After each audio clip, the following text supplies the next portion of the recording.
Merci, Madame la Présidente. Honorable sénateur, je prends la parole aujourd'hui en ma qualité de porte-parole pour le projet de loi C9, loi modifiant le code criminel de lutte contre la propagande haineuse. Comme vous le savez, eh bien, il faut que nous adoptions ce projet de loi incessamment. Comme le premier ministre l'a dit lorsqu'il a annoncé de nouvelles mesures pour combattre l'antisémitisme, il a dit le pluralisme au Canada, ce n'est pas l'exception au cadre. Le pluralisme, c'est le cadre.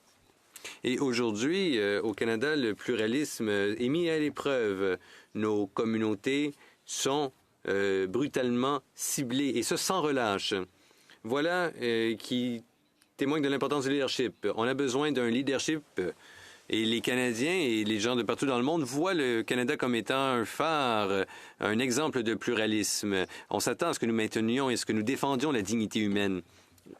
D'emblée, permettez-moi de vous dire pourquoi je pense personnellement que nous devons aller de l'avant avec le projet de loi C9.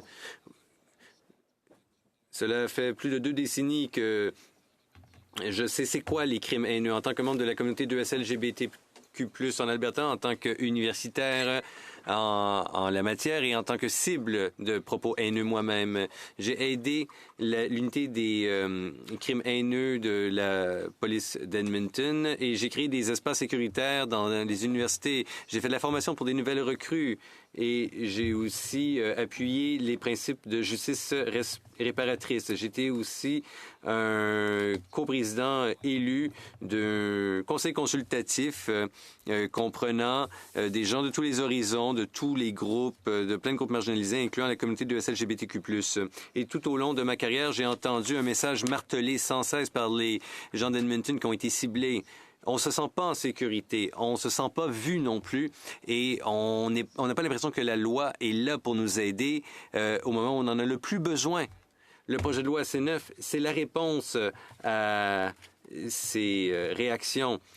Ainsi, le législateur peut dire sans embâge, avec une clarté morale inaltérable, que notre pays vous voit. Le Canada va se tenir à vos côtés et la haine ne sera pas tolérée en ce pays. Honorables collègues, après avoir entendu 17 heures de témoignages, après avoir rencontré 50 témoins et avoir lu plus de 40 mémoires, comme ma collègue, l'honorable sénatrice Senior, l'a dit hier, le Comité sénatorial du Sénat sur les droits de la personne dit clairement que le Canada doit protéger les communautés vulnérables de la haine tout en maintenant les droits liés à la liberté d'expression et à la liberté d'association. Je pense que le projet de loi C9 trouve le juste équilibre. Voyons voir plus précisément ce qui se produit aujourd'hui au Canada. Et les données sont claires et elles méritent qu'on s'y attarde. Selon Statistique Canada, les crimes haineux ont signalé à la police augmentent sans cesse depuis 6 ans. De 2018 à 2024, le nombre de crimes haineux a plus que doublé. On parle d'une augmentation de 169 %. En termes absolus, cela veut dire que, selon les forces policières, il y a eu 4 382 crimes haineux en 2024. Le taux de crimes haineux par 100 000 habitants a plus que doublé de 2018 à 2024. Et pendant ce temps-là, les crimes en général n'ont augmenté que de 3 % au cours de la même période. Bien que le crime, dans son ensemble, ait demeuré à un taux stable, on a vu que les crimes haineux eux, ont explosé. Et le pic, on l'a constaté entre 2022 et 2023, quand la police a rapporté que les crimes haineux avaient augmenté de 34 % en un an seulement. À ce moment-là, il y en avait 4 377 incidents rapportés. C'était la 3e hausse marquée en 4 ans. Voilà qui illustre que les crimes haineux qui ont fait l'objet d'un rapport à la police ont plus que doublé depuis 2019. Ces statistiques ont été répétées par les associations de police et par les unités qui s'attaquent aux crimes haineux qui ont témoigné devant le Comité des droits de la personne. Comme Robert Johnson l'a dit, en ce qui a trait aux crimes motivés par la haine, on voit que les communautés de partout au pays nous disent qu'elles n'ont plus confiance envers le système de justice pénale qui ne semble plus en mesure de répondre à leurs préoccupations. Selon nous, les amendements proposés par le projet de loi C9, disait le témoin, pourraient contribuer à restaurer la confiance du public envers le système de justice pénale en renforçant les capacités policières et en permettant mieux au ministère public de réagir à ces crimes haineux. Fin de la citation. Nous savons, à la lumière de ce que les témoins nous ont dit, de ce que les fournisseurs de soins primaires nous ont dit, que les forces policières nous ont dit, que les crimes haineux font partie des crimes les moins rapportés à la police au Canada. L'Ombuds fédéral pour les victimes de crimes a dit que il n'y a que 13,8 % des cas où la personne traduite en justice se retrouve condamnée, alors que c'est plus de 30 % pour les autres genres de crimes. La GRC, de son côté, a rapporté qu'entre janvier 2025 et avril 2026, elle a constaté qu'il y avait eu au moins 994 crimes haineux. De ce nombre, il n'y en a eu que 13 % qui ont été traduits en justice. Ce ne sont pas des statistiques. Chaque chiffre représente une personne, une famille, une communauté qui fait l'objet de ce ciblage, de cette haine, de cette intimidation. En 2023, c'est surtout la communauté juive qui a fait l'objet du plus de crimes haineux, ainsi que la communauté noire et la communauté 2S LGBTQ+.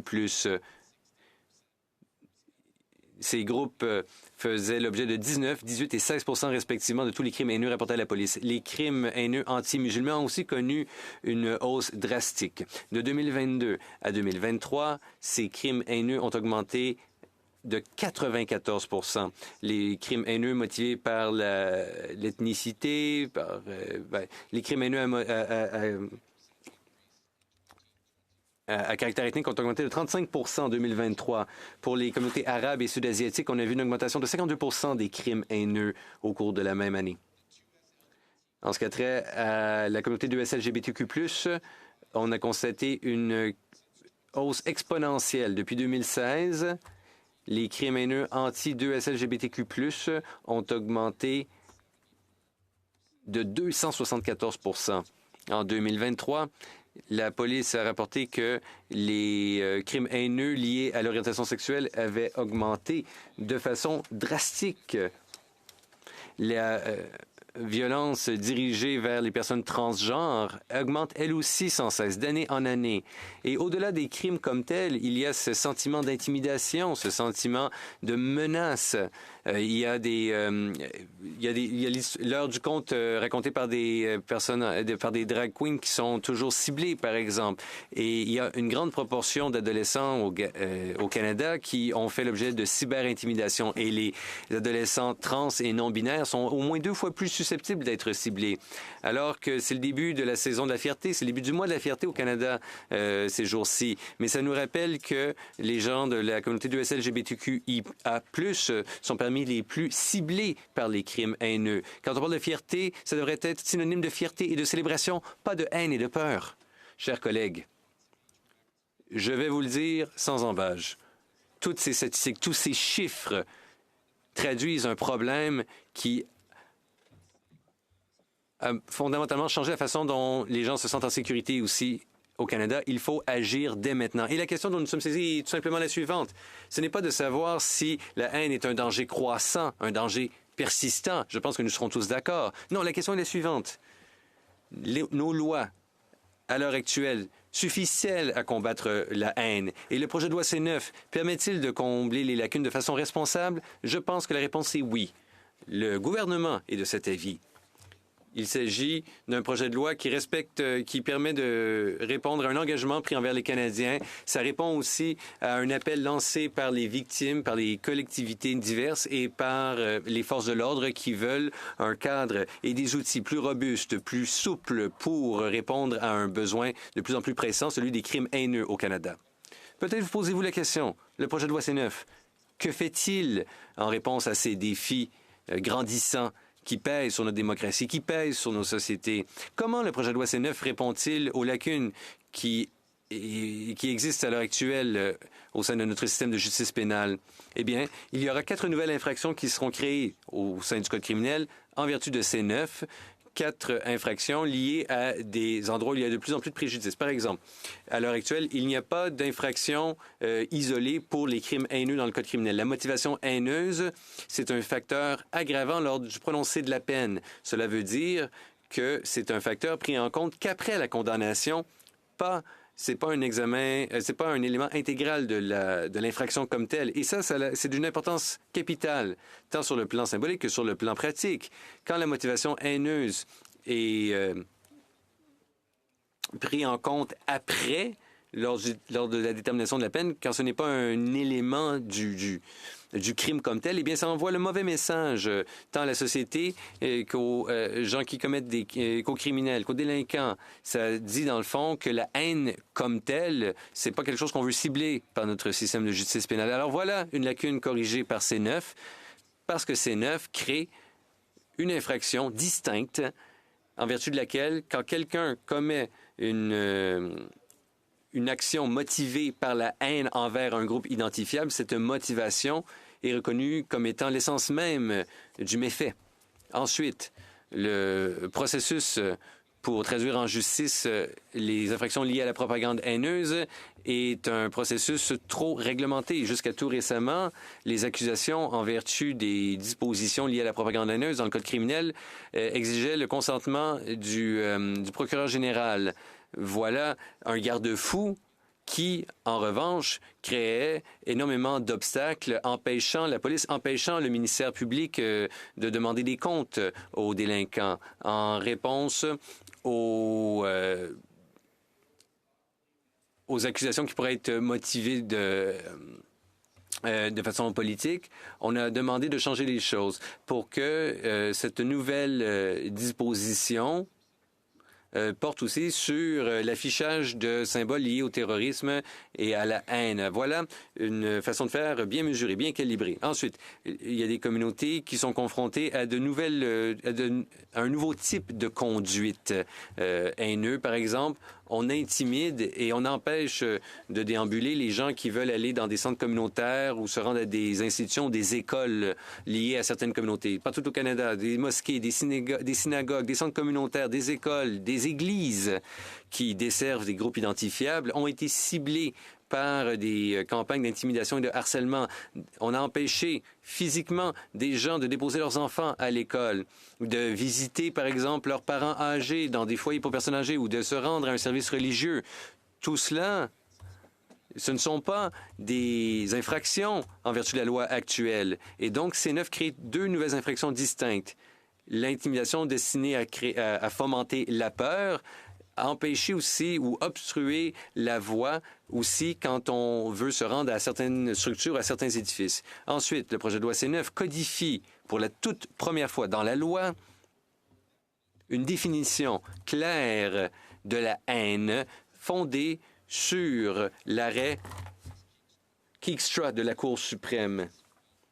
Une cause que nous, Albertains, connaissons trop bien.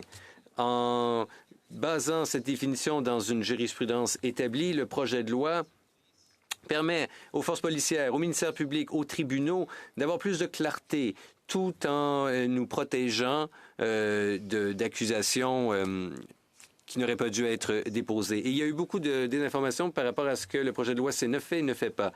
Je pense qu'il est important de réitérer que ce qu'est la définition de la haine, parce que c'est déjà défini comme tel dans le Code criminel. La haine, c'est quiconque qui, en communiquant un énoncé qui n'est pas dans une conversation privée, fait de façon volontaire la promotion de la haine envers tout groupe identifiable. Cette personne-là fait de la propagande haineuse.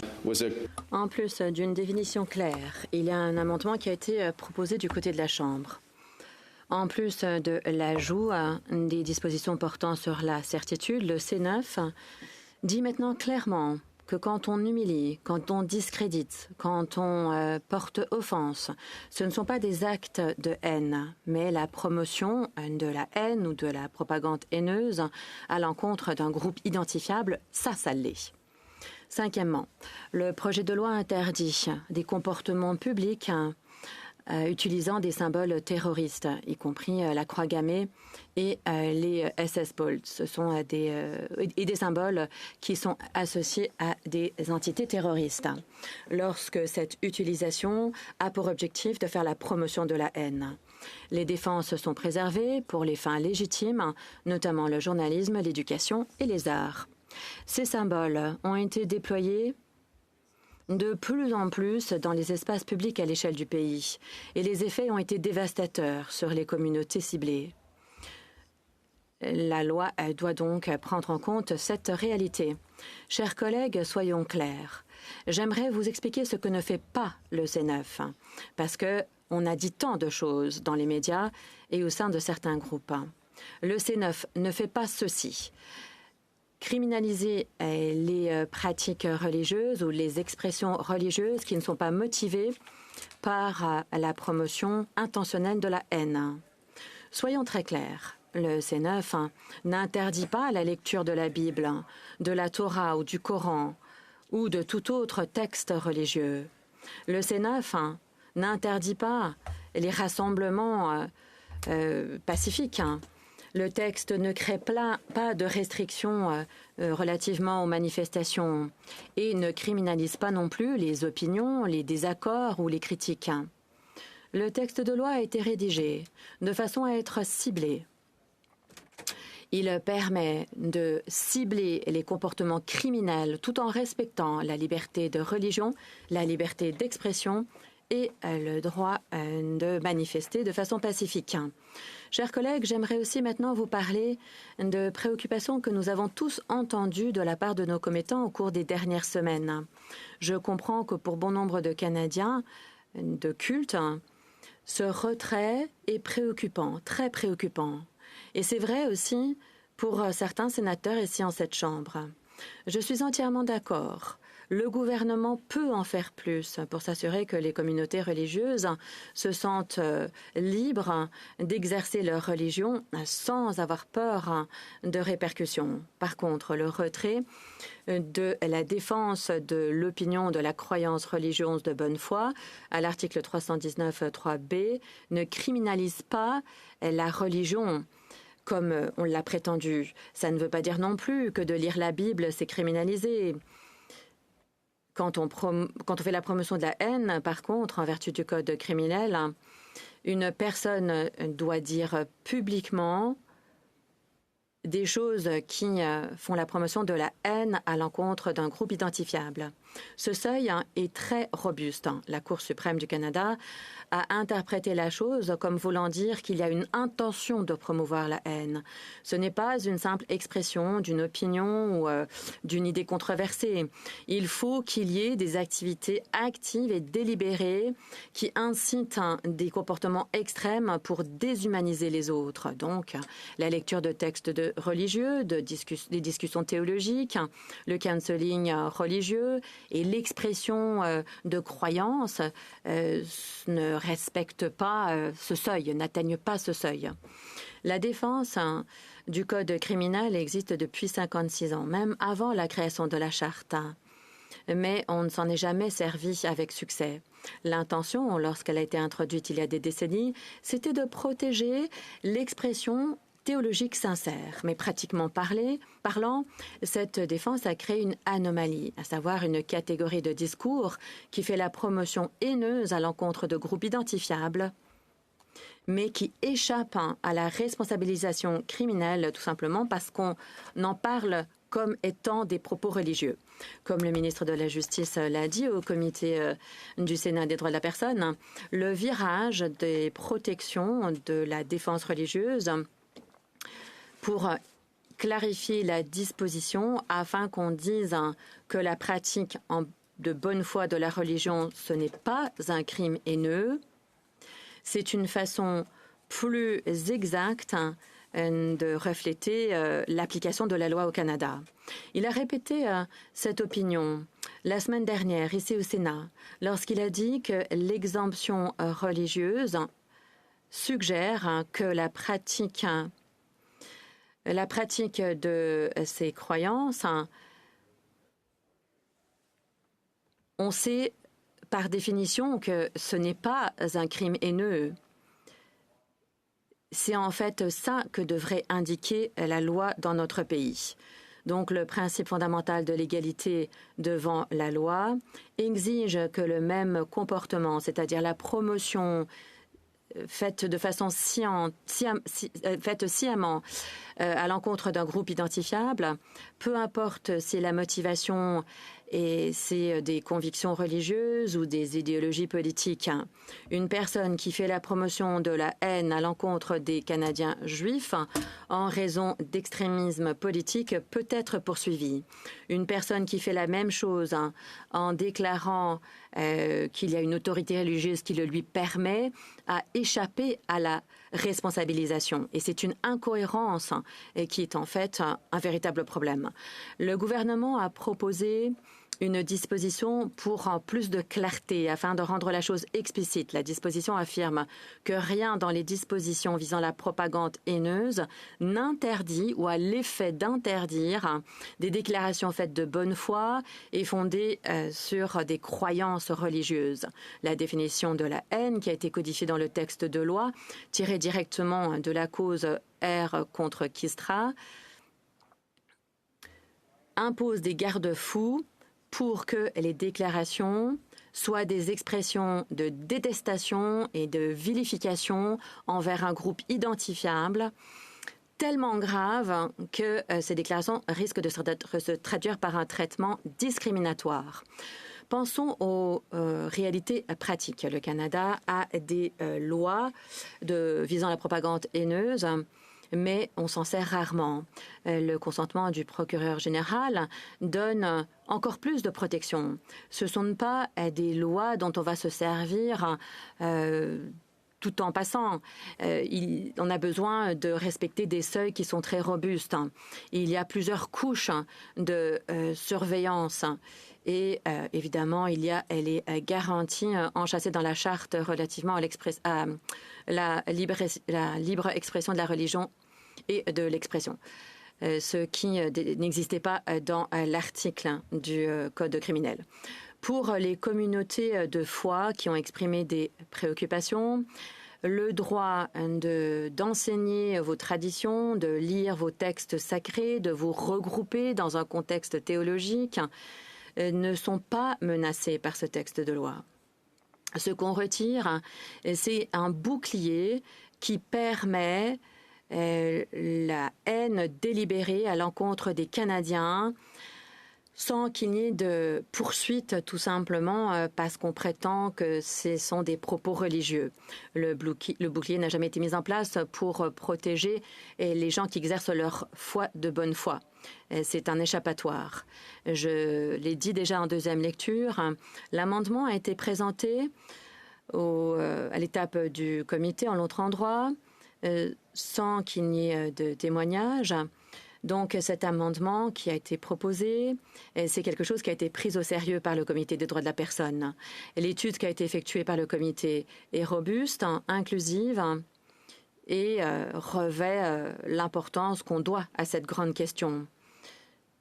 Et j'estime que cette étude nous permet en bonne conscience d'adopter ce projet de loi.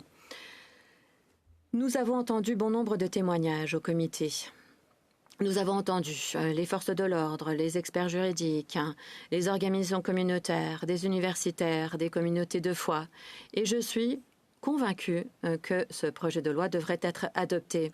J'aimerais partager avec vous certains des témoignages. Du côté des forces de l'ordre, l'Association canadienne des chefs de police a dit que le C9 était une approche équilibrée qui permettait de renforcer la sécurité publique en s'assurant que les lois relativement aux crimes haineux étaient mises en place de façon responsable. Les témoins ont dit que la création d'une infraction indépendante changera les poursuites à l'encontre des crimes haineux. Lorsque la motivation haineuse fait partie intégrante de l'infraction, pas simplement à titre de facteur aggravant, la police peut mener une enquête dès le début en ayant cette perspective. Et ça permet de recueillir des preuves pour refléter la totalité du crime commis. Ce sont là des avantages pratico-pratiques pour les victimes et pour les communautés vulnérables qui veulent que ce type de crime haineux soit reconnu par le système de justice. Les experts de la poursuite et les experts en matière de liberté civile ont noté que la clarté injectée dans le code tiré de R contre Kisra était importante. importante.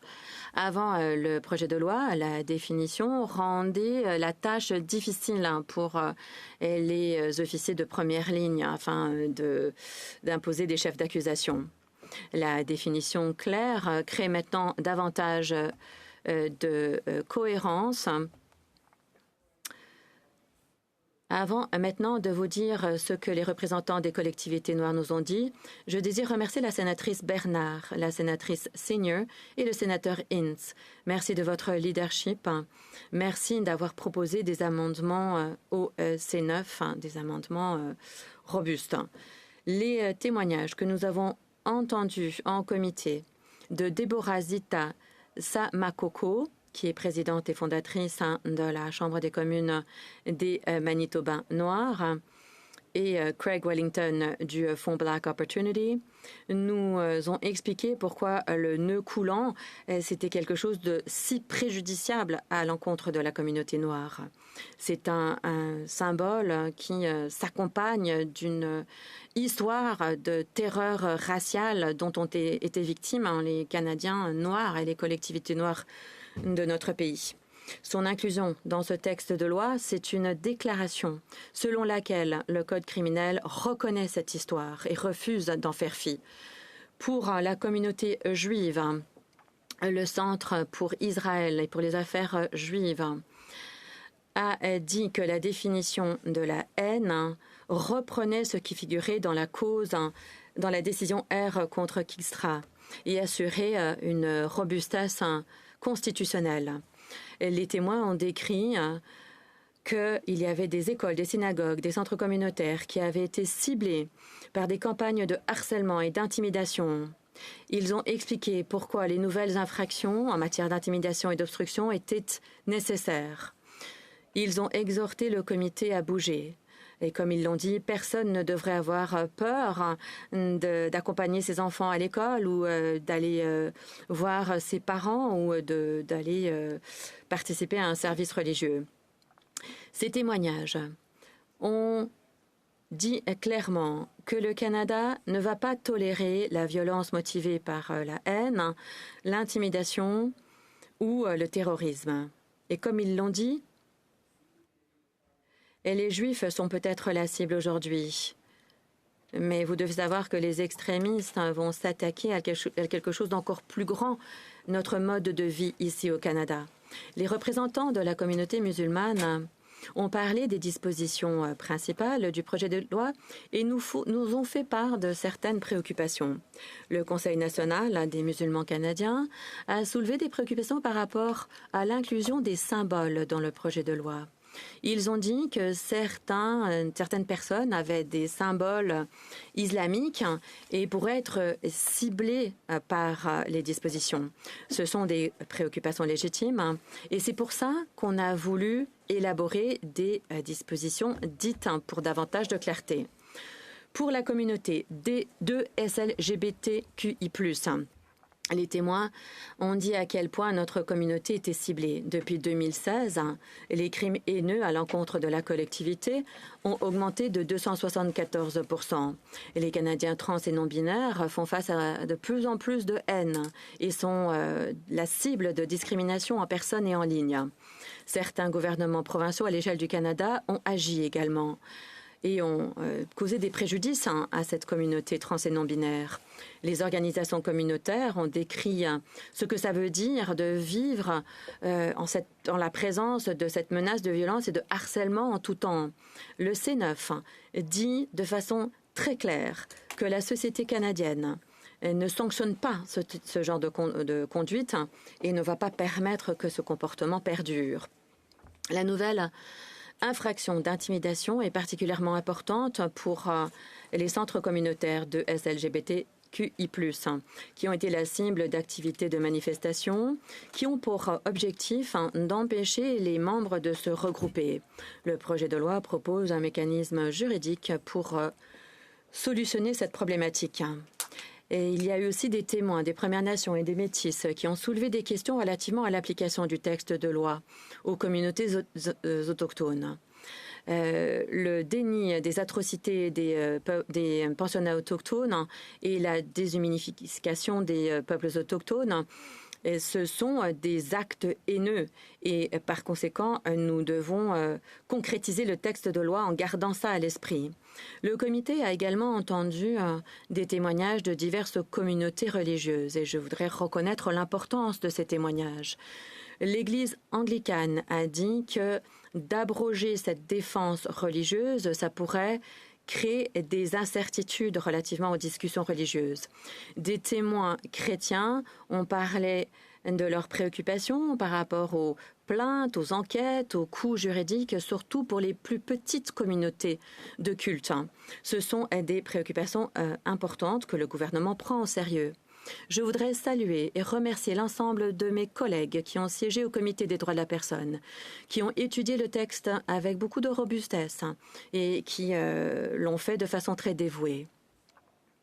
Le travail en question est gargantuesque et représente l'essence de ce à quoi s'attendent les Canadiens. Honorables sénateurs, nous sommes à la croisée des chemins. Les communautés qui sont victimes de cette haine dans notre pays suivent nos propos avec attention. Elles comptent sur nous. Elles doivent savoir que les parlementaires sont là pour protéger leurs intérêts, que leur sécurité est prioritaire et que le Parlement ne va pas permettre la croissance de la haine dans nos collectivités. Il y a des parents qui m'ont dit qu'ils avaient peur d'envoyer leurs enfants à l'école. Il y a des Canadiens âgés, juifs, qui m'ont dit qu'ils avaient peur d'aller à la synagogue. Il y a des Canadiens transgenres qui m'ont dit qu'ils avaient peur de sortir de chez eux. Des musulmans canadiens qui m'ont dit que les gens les regardaient de façon hostile et qu'ils se demandaient s'ils étaient en sécurité. Et des Canadiens blancs m'ont dit qu'ils étaient exténués en raison de la haine dont ils étaient victimes. Ce ne sont pas des préoccupations abstraites, c'est le vécu de ces gens en 2026. Certains diront qu'on va trop loin dans ce texte. D'autres diront qu'on ne va pas suffisamment loin.